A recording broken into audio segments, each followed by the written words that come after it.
IELTS Practice Tests Plus 2 by Morgan Terry and Judith Wilson. Published by Longman. CD 1. Test 1, Section 1.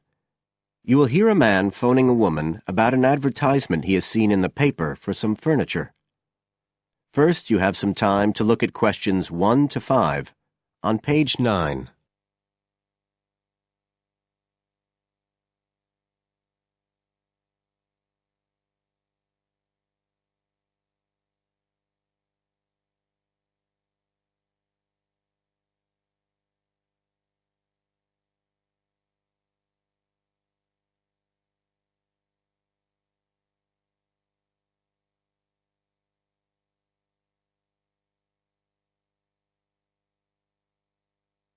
You will see that there is an example which has been done for you. On this occasion only, the conversation relating to this will be played first.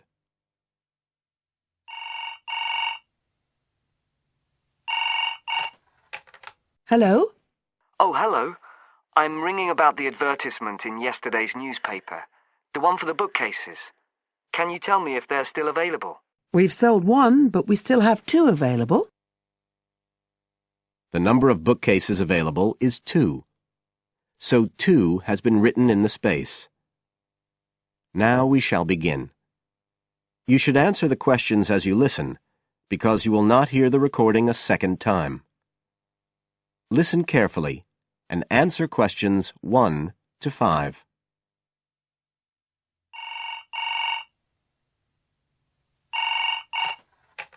Hello? Oh, hello. I'm ringing about the advertisement in yesterday's newspaper. The one for the bookcases.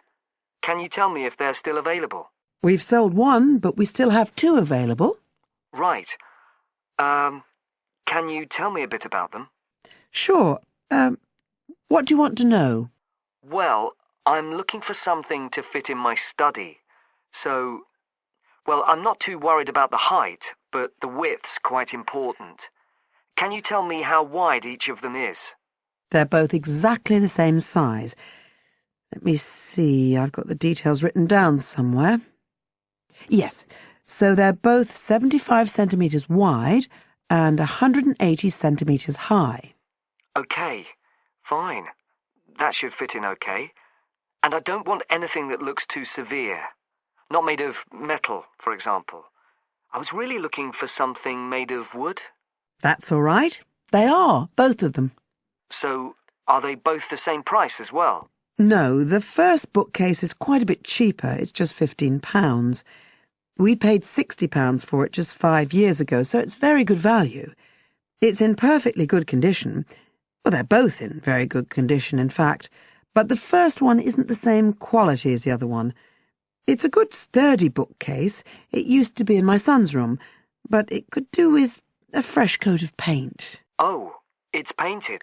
Yes, it's cream at present. But as I say, you could easily change that if you wanted, to fit in with your colour scheme. Yes, I'd probably paint it white if I got it. Let's see, what else? How many shelves has it got? 6. 2 of them are fixed, and the other 4 are adjustable, so you can shift them up and down according to the sizes of your books. Right, fine. Well, that certainly sounds like a possibility. Before you hear the rest of the conversation, you have some time to look at questions 6 to 10 on page 9.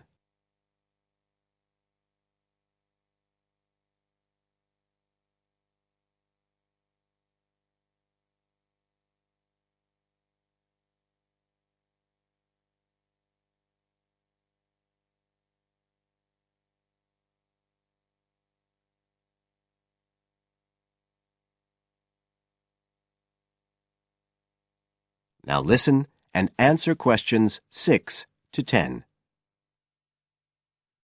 But the second one's a lovely bookcase too.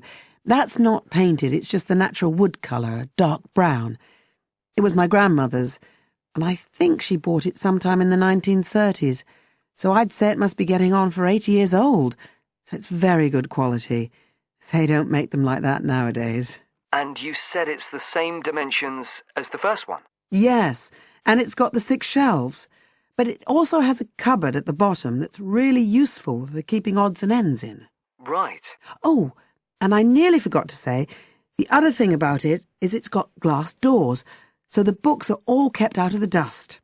So it's really good value for the money. I'm really sorry to be selling it, but we just don't have the room for it. So what are you asking for that one? £95. It's quite a bit more, but it's a lovely piece of furniture. A real heirloom. Yes. All the same, it's a lot more than I wanted to pay. I didn't really want to go above 30 or 40. Anyway, the first one sounds fine for what I need. Just as you like. So, is it all right if I come round and have a look this evening? Then, if it's okay, I can take it away with me. Of course. So you'll be coming by car, will you? I've got a friend with a van, so I'll get him to bring me round.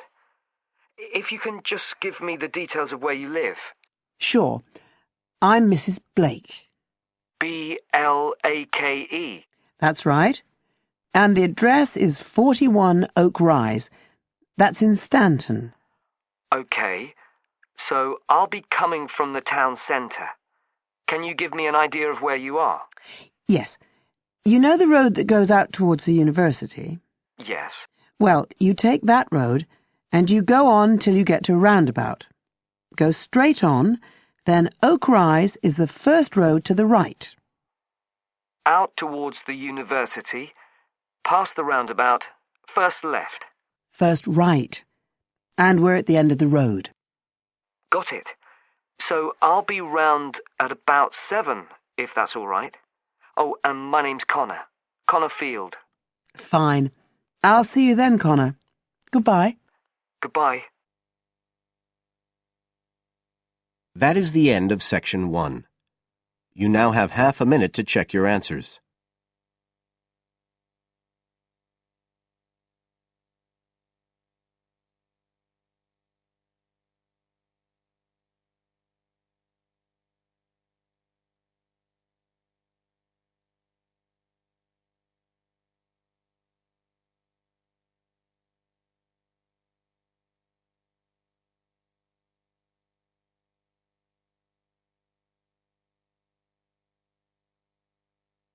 Now turn to Section 2, on page 10.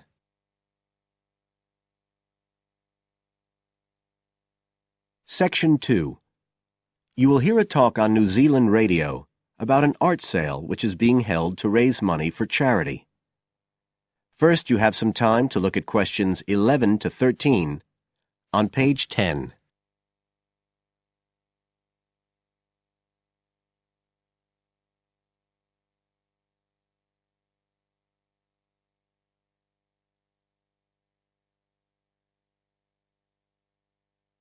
Now listen carefully and answer questions 11 to 13. One of the most anticipated art events in Christchurch is the charity art sale organised this year by Neil Curtis. Neil, tell us all about it. Well, Diane, this looks like being the biggest art sale yet. And the best thing about it is that the money raised will all go to charity. So what you probably want to know first is where it is. Well, the pictures will be on view all this week, most of them at the Star Gallery in the shopping mall. But we have so many pictures this year that we're also showing some in the cafe next door. So do drop in and see them any day between 9 and 5. Now, if you're interested in buying rather than just looking, and we hope a lot of you will be, the actual sale will take place on Thursday evening, with sales starting at 7:30. Refreshments will be available before the sale, starting at 6:30.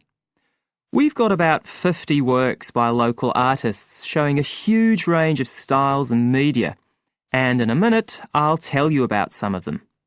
You're probably also interested in what's going to happen to your money once you've handed it over.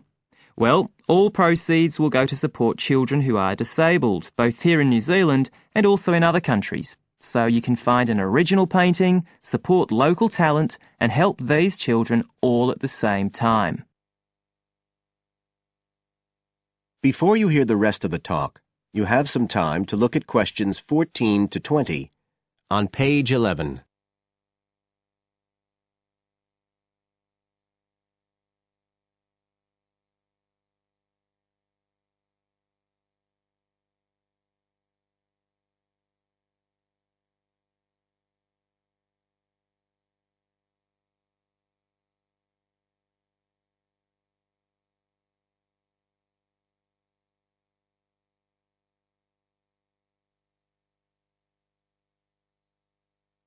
Now listen and answer questions 14 to 20.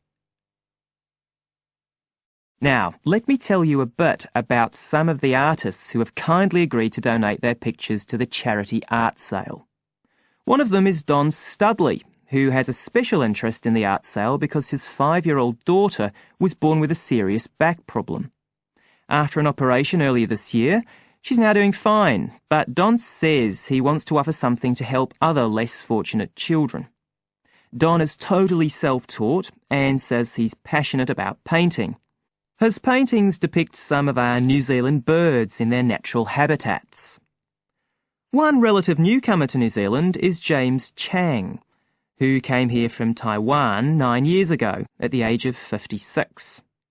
Mr. Chang had 13 exhibitions in Taiwan before he came to live here in Christchurch, so he's a well-established artist, and art has been a lifelong passion for him. His paintings are certainly worth looking at. If you like abstract pictures with strong colour schemes, you'll love them. Natalie Stevens was born in New Zealand, but has exhibited in China, Australia and Spain. As well as being an artist, she's a website designer. She believes art should be universal, and her paintings use soft colours and a mixture of media. Most of her pictures are portraits, so watch out, some of them may even be friends of yours. And then we have Christine Shin from Korea. Christine only started to learn English 2 years ago when she arrived in New Zealand, but she's been painting professionally for over 10 years, and she sure knows how to communicate strong messages through the universal language of art. She usually works from photographs and paints delicate watercolours, which combine traditional Asian influences with New Zealand landscapes, giving a very special view of our local scenery. Well, that's all I have time to tell you now, but as well as these 4, there are many other artists whose work will be on sale, so do come along on Thursday. We accept cheques, credit cards or cash. And remember, even if you don't buy a picture, you can always make a donation. That is the end of section 2. You now have half a minute to check your answers.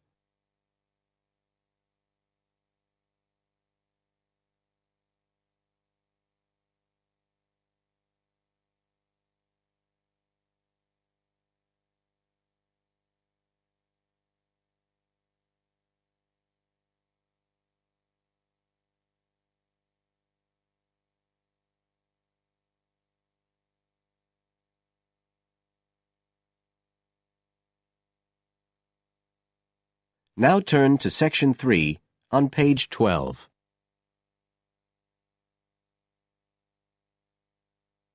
Section 3.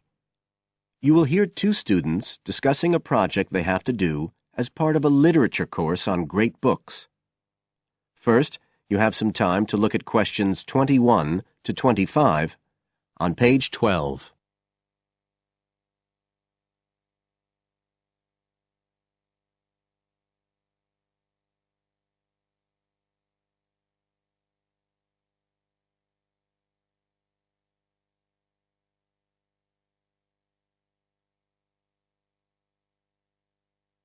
Now listen carefully and answer questions 21 to 25. Hi, Joey. How are you doing? I heard you were sick. Oh, hi, Olivia. Yeah, I had a virus last week, and I missed a whole pile of lectures, like the first one on the great books in literature, where Dr. Castle gave us all the information about the semester project. I can give you copies of the handouts. I've got them right here. But that's okay. I already collected the handouts, but I'm not very clear about all the details. I know we each have to choose an individual author. I think I'm going to do Carlos Castaneda. I'm really interested in South American literature. Have you checked he's on the list that Dr. Castle gave us? We can't just choose anyone. Yeah, I checked. It's okay. Who did you choose? Well, I was thinking of choosing Ernest Hemingway, but then I thought, no, I'll do a British author, not an American one. So I chose Emily Bronte. Okay. And first of all, it says we have to read a biography of our author.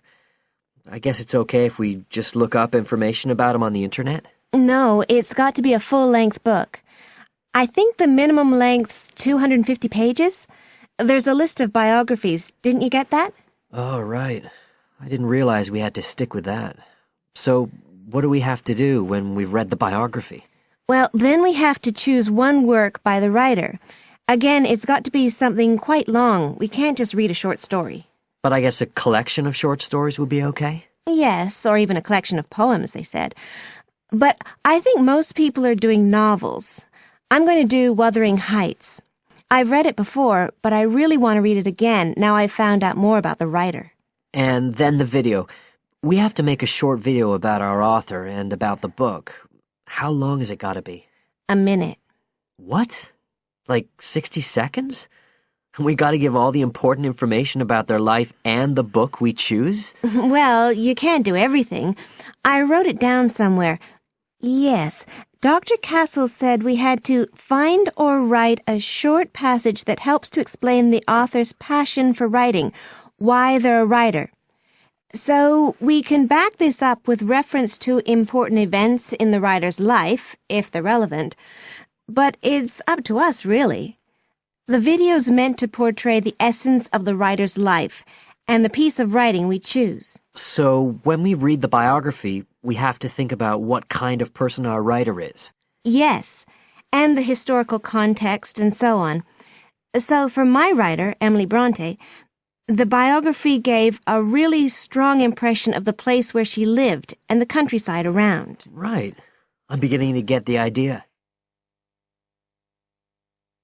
Before you hear the rest of the talk, you have some time to look at questions 26 to 30 on page 13.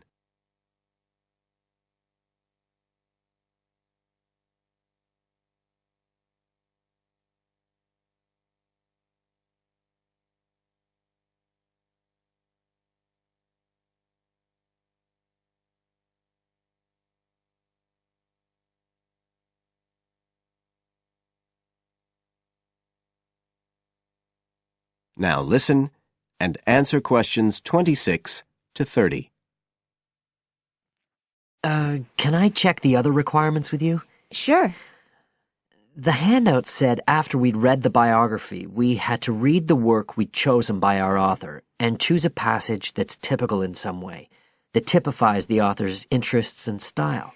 Yes, but at the same time, it has to relate to the biographical extract you choose. There's got to be some sort of theme linking them. Okay, I'm with you. And then you have to think about the video. So are we meant to dramatize the scene we choose? I guess we could, but there's not a lot of time for that.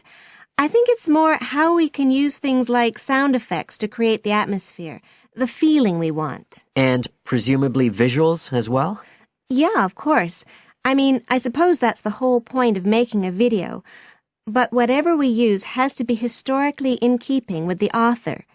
We can use things like digital image processing to do it all. So we can use any computer software we want? Sure. And it's important that we use a range, not just one software program. That's actually one of the things we're assessed on. Okay. Oh, and something else that's apparently really important is to keep track of the materials we use and to acknowledge them. Including stuff we download off the internet, presumably? Yeah, so our video has to list all the material used with details of the source in a bibliography at the end. Okay. And you were talking about assessment of the project. Did they give us the criteria?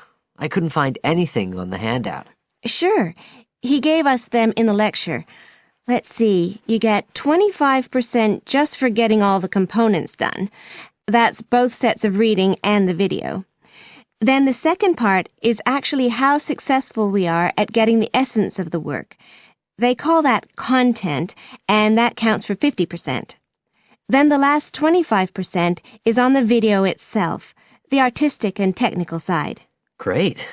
Well, that sounds a lot of work, but a whole lot better than just handing in a paper. Thanks a lot, Olivia. You're welcome. That is the end of Section 3. You now have half a minute to check your answers.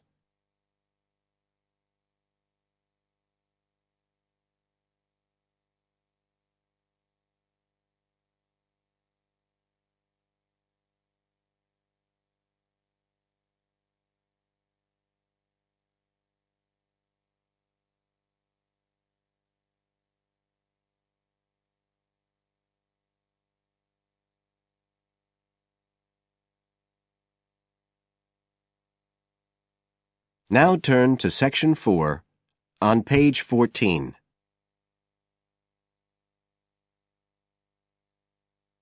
Section 4. You will hear a speaker giving a talk about some recent research about unusual life forms. First, you have some time to look at questions 31 to 40 on pages 14 and 15.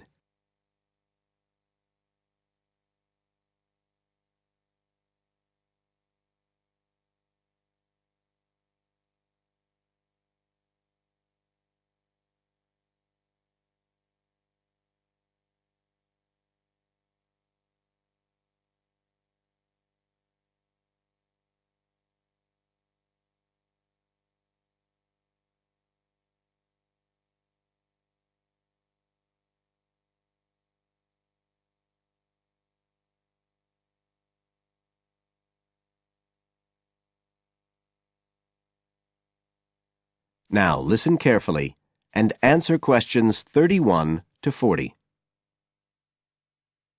Hello, everybody, and welcome to the 6th of our ecology evening classes. Nice to see you all again. As you know from the programme, today I want to talk to you about some research that is pushing back the frontiers of the whole field of ecology. And this research is being carried out in the remoter regions of our planet, places where the environment is harsh and, until recently, it was thought that the conditions couldn't sustain life of any kind. But life forms are being found, and these have been grouped into what is now known as extremophiles. That is, organisms that can survive in the most extreme environments. And these discoveries may be setting a huge challenge for the scientists of the future, as you'll see in a minute. Now, the particular research I want to tell you about was carried out in Antarctica, one of the coldest and driest places on Earth. But a multinational team of researchers from the US, Canada, and New Zealand recently discovered colonies of microbes in the soil there where no one thought it was possible. Interestingly enough, some of the colonies were identified as a type of fungus called Bouveria bassiana, a fungus that lives on insects. But where are the insects in these utterly empty regions of Antarctica? The researchers concluded that this was clear evidence that these colonies were certainly not new arrivals. They might have been there for centuries, or even millennia. Possibly even since the last ice age. Can you imagine their excitement? Now, some types of microbes had previously been found living just a few millimetres under the surface of rocks, porous Antarctic rocks.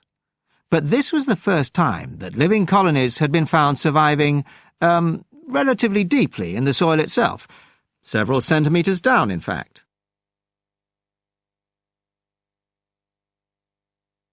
So, the big question is, how can these colonies survive there? Well, we know that the organisms living very near the rock's surface can still be warmed by the sun, so they can survive in their own microclimate.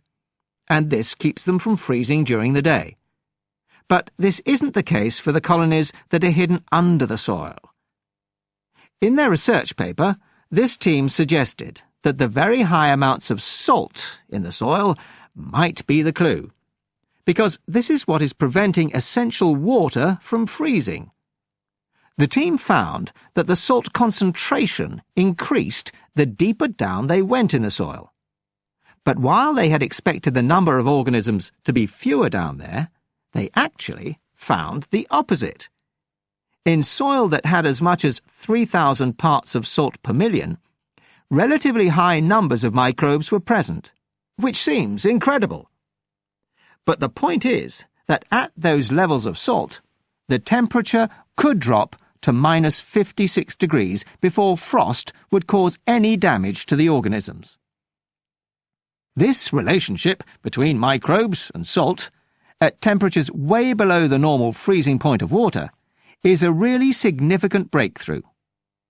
As you all know, life is dependent on the availability of water in liquid form, and the role of salt at very low temperatures could be the key to survival in these kinds of conditions. Now, the process at work here is called supercooling, and that's usually written as one word, but it isn't really understood as yet, so there's a lot more for researchers to work on. However, the fact that this process occurs naturally in Antarctica may suggest that it might occur in other places with similar conditions, including on our neighbouring planet, Mars. So, you can start to see the wider implications of this kind of research. In short, it appears to support the growing belief that extraterrestrial life might be able to survive the dry, cold conditions on other planets after all. Not only does this research produce evidence that life is possible there, it's also informing scientists of the locations where it might be found. So all of this might have great significance for future unmanned space missions. One specialist on Mars confirms the importance of the interaction. That is the end of Section 4. You now have half a minute to check your answers.